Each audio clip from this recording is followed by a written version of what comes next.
अस्सलाम वालेकुम नाजरीन, मैं हूं डॉक्टर फ़िज़ा खान और मैं हूं पाकिस्तान। खैबर पख्तूनख्वा में पीटीआई हुकूमत ने 2018 में सोशल मीडिया टीमों की भर्ती के लिए एक तजवीज़ पेश की।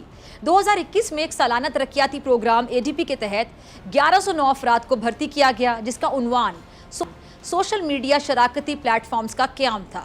इस प्लेटफॉर्म को बनाने का मकसद निचली सतह पर बेदारी फैलाने और कौमी यकजहती को फ़रोग देना था। अच्छा, इस प्रोग्राम में भर्ती करने के लिए जो अहलियत का मेयार था वो FA, FSC और A लेवल्स रखा गया और कुछ लोग 16 साल तालीम याफ्ता भी थे, यानी मास्टर्स की डिग्री रखते थे। मजमूई तौर पर इस प्रोजेक्ट की जो लागत है वो 870 मिलियन रखी गई थी, जो 2 साल में खर्च की जानी थी।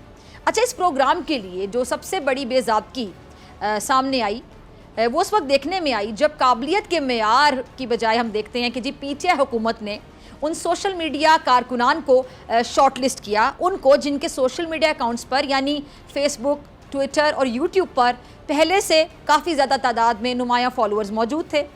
अच्छा, डाटा एनालिटिक्स से साबित होता है कि 89% 89% सोशल मीडिया अकाउंट्स 2021 से पहले बनाए गए थे और 3 से 4 साल पुराने थे।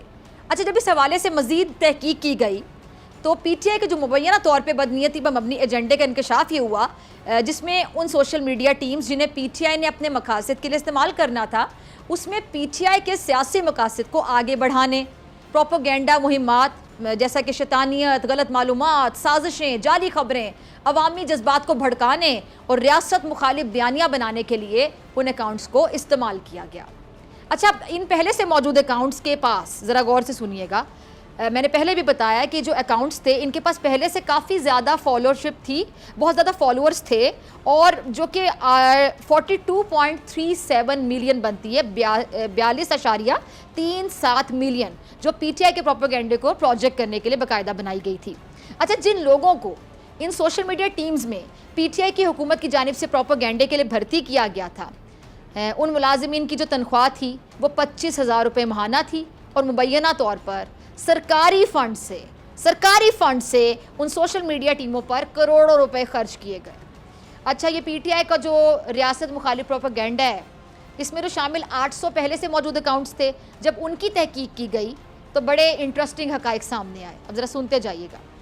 72.5% अकाउंट्स का 2021 से पहले PTI की तरफ कोई सियासी झुकाव था ही नहीं, यानी 72.5% अकाउंट, 72.5% अकाउंट समझ लें, इससे पहले PTI से कोई ताल्लुक रखते ही नहीं थे, उनका कोई ताल्लुक ही नहीं था, ना कोई पोस्ट, ना कोई स्टेटस, ना कोई वीडियो, कुछ भी नहीं। और सारा का सारा मवाद जो भी उन अकाउंट से पोस्ट किया जाता था वो सब गैर जानिबदार था, जैसे मतलब किसी आम आदमी का सोशल मीडिया अकाउंट होता है।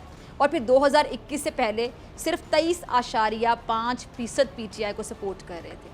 लेकिन अब 2021 के बाद देखें ज़रा, 2021 और 2022 के दौरान तमाम जो अकाउंट्स हैं उन्होंने PTI और प्रो PTI मवाद पोस्ट करना शुरू कर दिया। अजीब बात है। अच्छा, और अजीब बात यह है कि जी जून 2022 के फ़ौरन बाद 86% अकाउंट्स, 86% अकाउंट्स ने अपना जो सियासी झुकाव है वही तब्दील कर दिया, फिर दोबारा गैर जानिबदार मवाद अपने सोशल मीडिया अकाउंट्स पर पोस्ट करना शुरू कर दिया।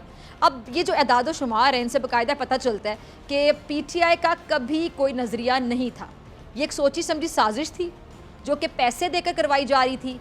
और ये पैसा था किसका? ये पैसा आपका था, हमारा पैसा था, गरीबों की खून पसीने की कमाई से दिए गए टैक्स का पैसा था, जो PTI की हुकूमत ने अपने प्रोपेगेंडे के लिए इस्तेमाल किया या झोंक दिया। अच्छा, अब आगे बढ़ते हैं। 2021 के बाद ये जो भर्ती के अमल के बाद कुछ इजाफी अकाउंट्स बनाए गए, मज़ीद अकाउंट्स, और ये जो नए बनने वाले अकाउंट्स थे इनका बुनियादी मकसद क्या था? प्रोपेगेंडा, गलत मालूमात को आगे बढ़ाना। 2021 के बाद बनाए गए। अच्छा, ये जो PTI ने पार्टी के एजेंडे को आगे बढ़ने के लिए ऐसे नौजवानों को भर्ती किया, उनका इस्तेमाल किया जो इखलाकियात, शराफत के असूलों की खिलाफ वर्जी करते थे। अवाम के पैसों पर रियासत मुखालिफ मवाद फैलाया गया। और परेशान कुन बात क्या है कि ये जो सोशल मीडिया अकाउंट्स थे इन्होंने मुबैना तौर पर 9 मई के वाक़यात में भी अहम किरदार अदा किया, जो कि सरासर बदनीयती पर मबनी था। अब अच्छा, इन अकाउंट्स ने PTI के कारकुनान और अवाम को इश्तियाल दिलाया, तशद्दुद पर भड़काया, मुमकिना तौर पर फ़ौजी तनसीबात पर हमला करने के लिए उकसाया। और ये 2139 अकाउंट्स हैं। 2139 अकाउंट्स ने ज़्यादा जो फॉलोअर्स हैं वो हासिल किए, जो कि अप्रैल 2023 में एक साल में 42.37 मिलियन से बढ़कर, जरा सुनिएगा, 42.37 मिलियन से बढ़कर 58.8 मिलियन हो गए। और जब उनकी तनख्वाहें केपी के हुकूमत ने रोक दी तो फिर ये जो बासर अफराद हैं इन्होंने इन अकाउंट्स को केपी के हुकूमत के हवाले नहीं किया, क्योंकि ये सोशल मीडिया अकाउंट्स हुकूमती अखराजात से चलाए जा रहे थे और वो अफराद अब भी इन अकाउंट्स को प्रोपेगेंडे के लिए इस्तेमाल कर रहे हैं। और पीटीआई हुकूमत की जानिब से जो सोशल मीडिया टीमें हैं इनको भर्ती किया गया, इनका इस्तेमाल सियासी प्रोपेगेंडे के लिए सरकारी फंड के ज़रिए किया गया, मतलब सरकार का पैसा सरकार के खिलाफ बात करने के लिए इस्तेमाल किया गया। आम अल्फाज में अगर बात की जाए, ये तो तमाम इंकशाफात जब से इसका पता चला, सच्चाई का पता लगाने और अवाम के पैसों का नाजायज़ इस्तेमाल समेत जो जितने भी गलत काम हैं इनके लिए जवाबदेही को यकीनी बनाने के लिए यकीनी तौर पे मुकम्मल जो तहकीकात हैं उनकी अशद ज़रूरत है। पता चले कि सब कुछ कैसे होता रहा, ताकि जो तमाम अनासिर हैं इनका बाकायदा एहतसाब हो सके। जो ये साजिश, घिनौनी साजिश में मुलविस रहे हैं, रियासत के खिलाफ ये जो साजिश की गई, सोची समझी साजिश, पैसा खर्च करके। अगर आपको ये वीडियो पसंद आई तो सब्सक्राइब करें और बेल आइकन पर क्लिक करें।